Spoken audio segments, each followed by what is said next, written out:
Shout out to Sigma Pensions. Lagos, good morning, good morning, good morning. It is Business Express on Smooth 98.1 FM. Happy to be here. How are you handling the traffic? It's Rotus. Good morning again. I am joined by Benedict from Afri Invest. Good morning, sir. Good morning. It's a pleasure to be here. Good to have you in. Good to have you. Lagos, you know the drill. Send your messages 0801 4440. Did I get that right?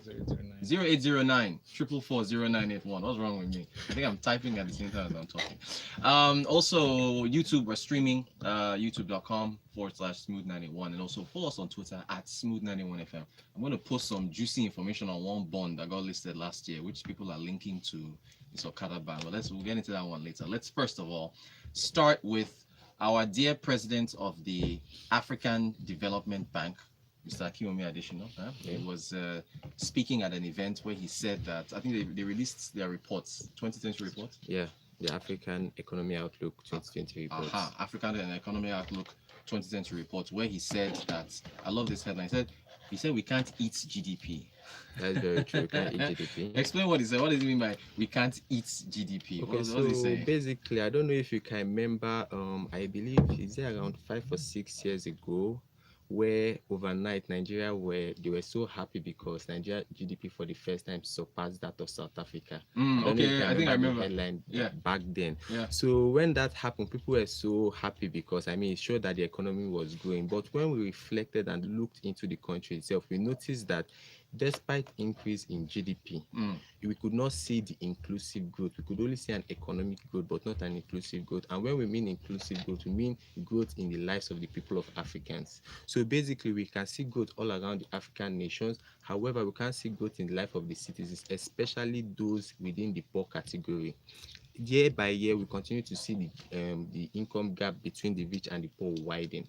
And this shows that the economy itself is growing, but we are not seeing the impact itself on the Africans, on the citizens, especially the poor. This thing. And if you take a look at the report says that the economy grew about 3.9%. They're about in 2019. That's you're talking about Africa.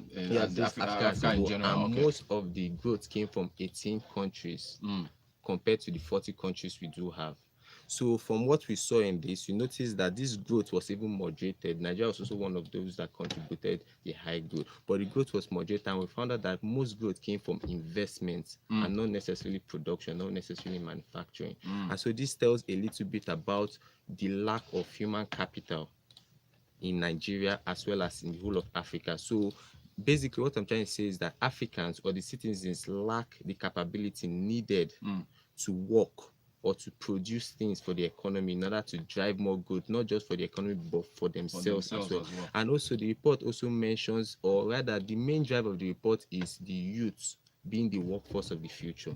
So they're trying to say that we need to invest more in education in order to kind of step up the level of the citizens compared to the global economy in order for us to compete. And they said that some people who actually currently have the necessary skills needed do not have the right employment opportunities to exercise those skills. And as such, they tend to be less productive. Right. So these are some of the things that have indeed reduced the inclusive growth, while we continue to make claims of a high GDP, which doesn't make sense. Excellent summary. And this takes me, I remember there are times when we talk about GDP, one or two people send a message and say, Rose, is this your GDP that you guys are talking about stuff? I'm not feeling it, right? That's essentially what the summary of this is. But yet, Benedict, when we look at the budgets, we don't see the necessary funds being allocated to education. That with regards to the youth part of this. Oh boy, okay, good. And this is not just in Nigeria; it's across Africa, yeah. So. But it's funny, who are the three big boys? Am I adding Egypt? It's Nigeria, Angola, South Africa, and I think you throw in Egypt as well. Egypt is part of it. The three of us, we're not even talking about Egypt, put Egypt aside. We've been lagging. Angola and Nigeria primarily dependent on oil. South Africa has been having issues with their Eskom, their power company. South African Airlines is almost going bust. So the big boys in Africa are not really pulling their weight. They're not really pulling their weight. But no, let's talk about one particular African company that's pulling their weight. For those of you that like to beef with Ghana over jollof rice, apparently, according to Bloomberg here, the Ghanaian cedi is the best performing currency so far this year. Another feather in the cap of the Ghanaians. They just seem to be doing everything. I'm gonna move there. No, I really. I mean, I've been saying this thing for a while. Although things are a little more expensive, but the currency is so strong. But yeah, let's get into it. What were the factors behind Ghana having the strongest performing currency? Well, basically, in the world, though, not Africa. In the world. In the world. We need to take note that it's just for a 1 month period. Exactly. So no, exactly. Wait, but you know what? When Nigeria had the best performing stock market in the world, that was last week. It was loud. We're making noise about it. Because exactly. Remember now? Yeah, I remember. Just early January, Nigeria has the best performance after just 10 days in the new year. Well, anyway, I mean, it's a good thing that they have the best performing currency, but like I said, it's just a 1 month period, and we're yet to see how the year furthers and goes. So, but most of the things that contributed to the performance of the Ghanaian cedi basically is just number one, their high nominal interest rates. So this kind of makes their currency more attractive for foreign investors to come and put in their funds and make the necessary investment needed. So this way, I mean, and then another thing we noticed too is this coronavirus outbreak is something that has also boosted the currency value in the sense that now demand for foreign currency, especially in China, has dropped significantly, and this in turn has switched the supply demand chain. So basically now, since the Ghana have stopped demanding more foreign currency and people are now demanding more of their own currency, we can see how that affects the currency balance. So now their own is more demanded, it has more demand, so in that sense their currency value is going to increase, while that of the other countries around the world, especially with the outbreak of coronavirus, is going to fall.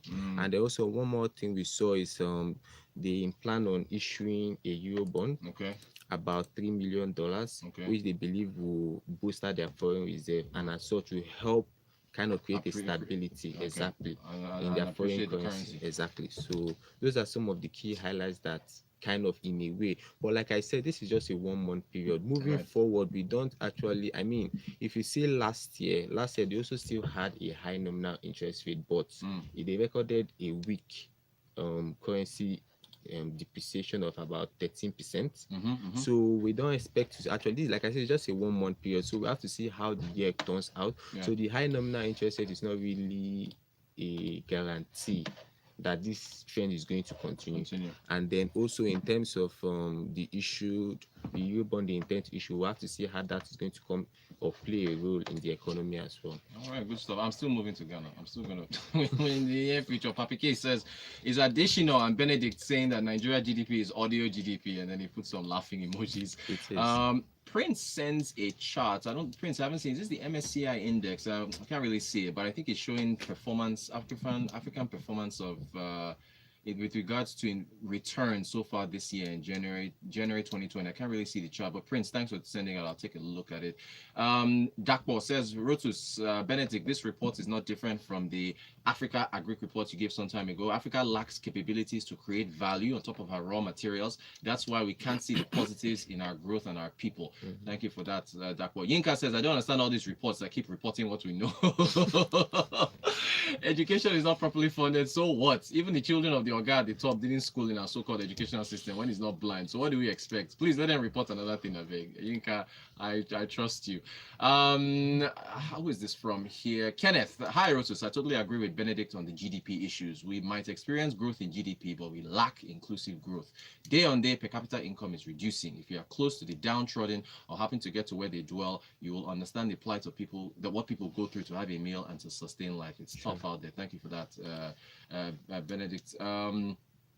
Let's see here. Obey, he says, what is the nominal interest rate? That's interest rates not counting in inflation, I mean. Yes, that is inflation not counting. Come on, by the way, that's another thing. With the way rates are so low in this Nigeria, once you start looking at Ghana and other African countries, going to put your money in. You just have to, look for opportunity to make some. Yeah, make some spreads. So how will it work? Now, you just have to get a broker that is in Ghana. You change your money into CDs and then put it there and take advantage of higher rates.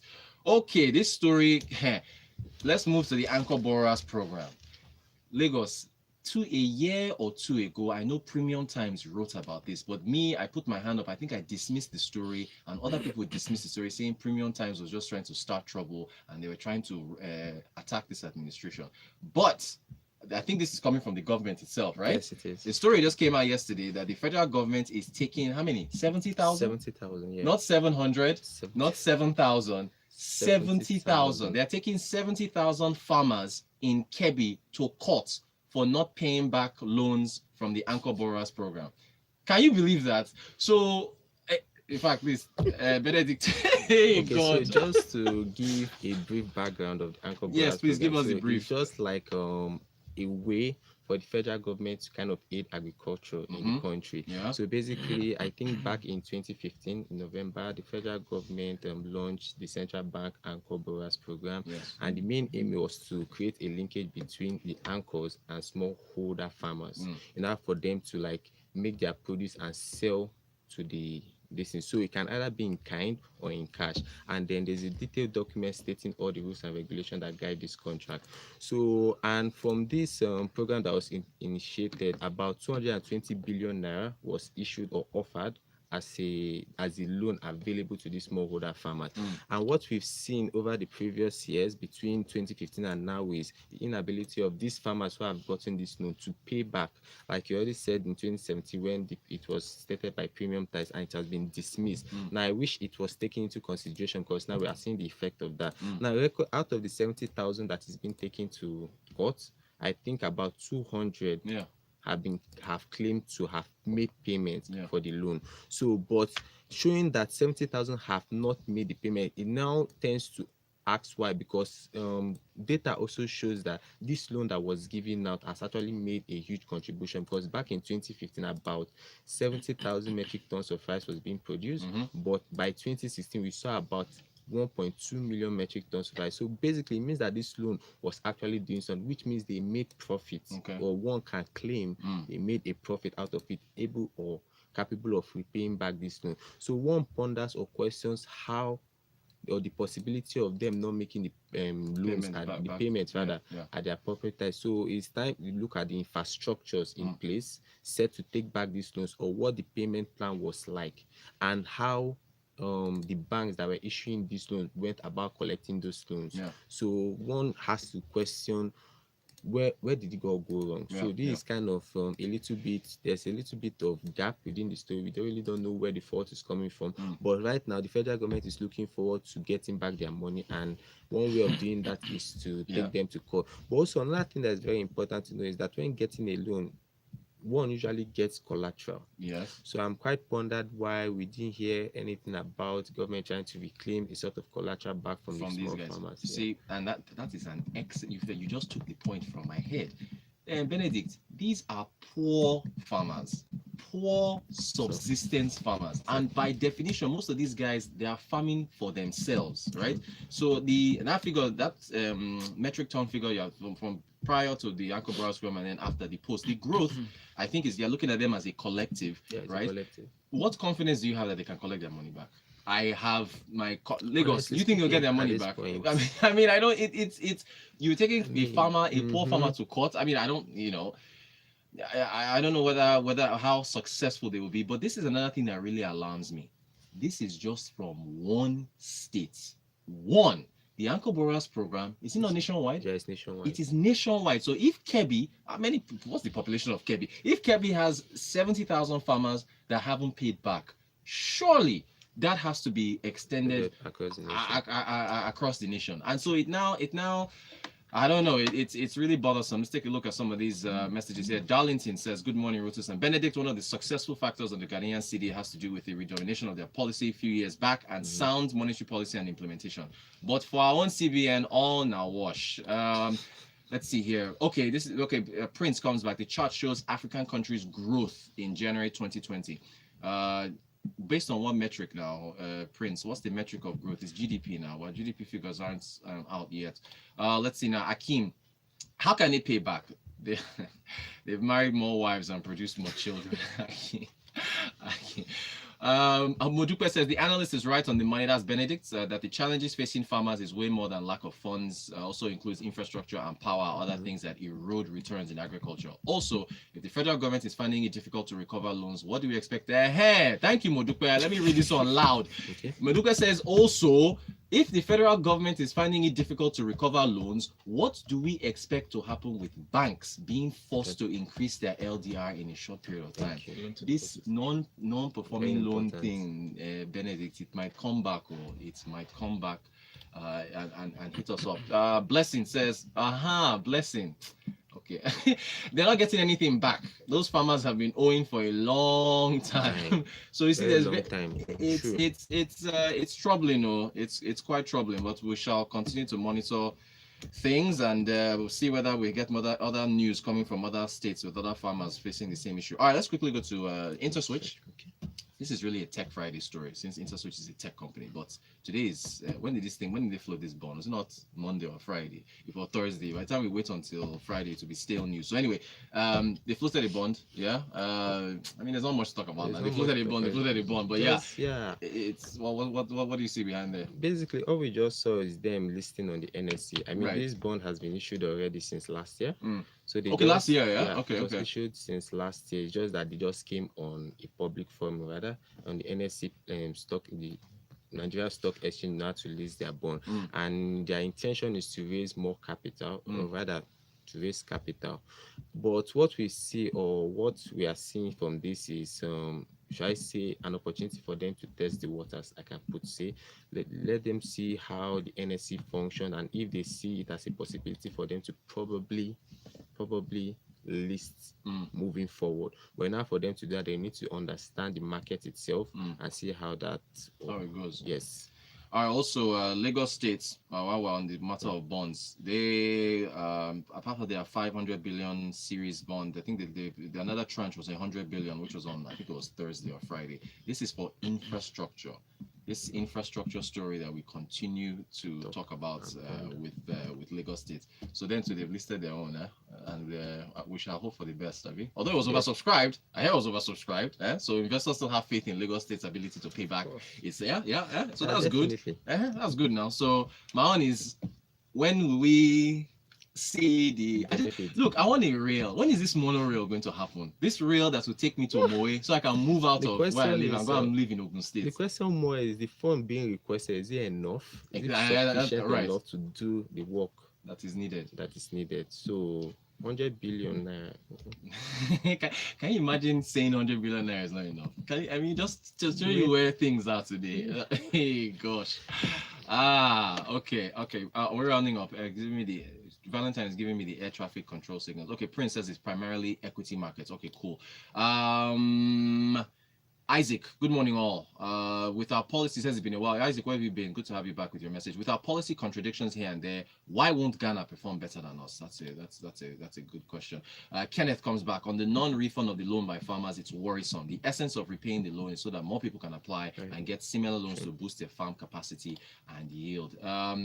Okay, we'll end with Yinka here. Yinka says, Rotus, when are we going to focus on housing? Yinka, that one, we will. I mean, I've touched on housing here and there now. We all know mortgage rates are too high, double digits. All of us want to marry and have children and get a nice home that we can afford to pay. There's no 30-year mortgage in this country. It's usually 10, 20. The rates are too high, but we'll focus on that. All right, Valentine is cutting me off. Last message from Mike. How can the farmers repay the loans? It was very poorly structured. Exactly. Benedict, that's another issue. Benedict from Afri Invest, thank you so much for joining us. Lagos, thank you all for your messages. We'll see you tomorrow. Business Express on Smooth 98.1 signing out. Thank you all. Thank you.